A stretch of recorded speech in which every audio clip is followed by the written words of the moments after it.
Welcome to another episode of Jasmine Pollock's Points. I'm your host, Jasmine Pollock from Jasmine's First Impression Sports Talk.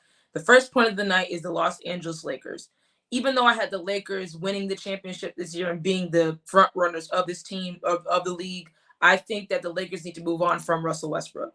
He was one of the biggest pieces in the league, and he was one of the pieces that were added to this Los Angeles Lakers teams with a plethora of other players.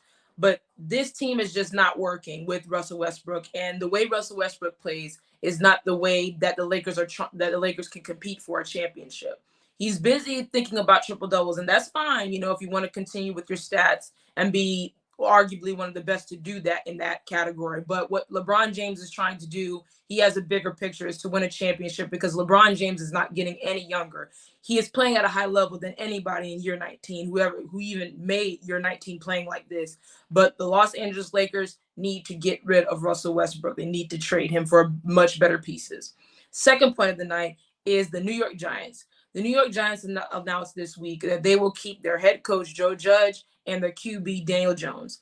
To me, these are not good choices. And this is nothing against Daniel Jones. It's nothing against the Joe Judge. But the way the organization is going, especially what they were before, with having Eli winning 2 championships against Tom Brady, taking 2 from him, and what they are now is not the New York Giants that we've seen in the past. And it's time for a change. It's time for the owner to step down. It's time for the general manager to step down, because I feel they have not been making the proper choices in order to keep this team competing in the NFC East. We see the Eagles starting to do a climb up in their division. You're starting to see of course, the Dallas Cowboys are going to constantly be the talk of the town in this NFC East. But the Giants have too many good weapons, too many good pieces around them to be this bad. So I think that the Giants need to clean house and need to revise their whole catalog of coaches and owners. So that wraps up tonight's Jasmine Pollock's Points. Thank you, and see you on Jasmine's First Impression Sports Talk on Mondays at 8:45.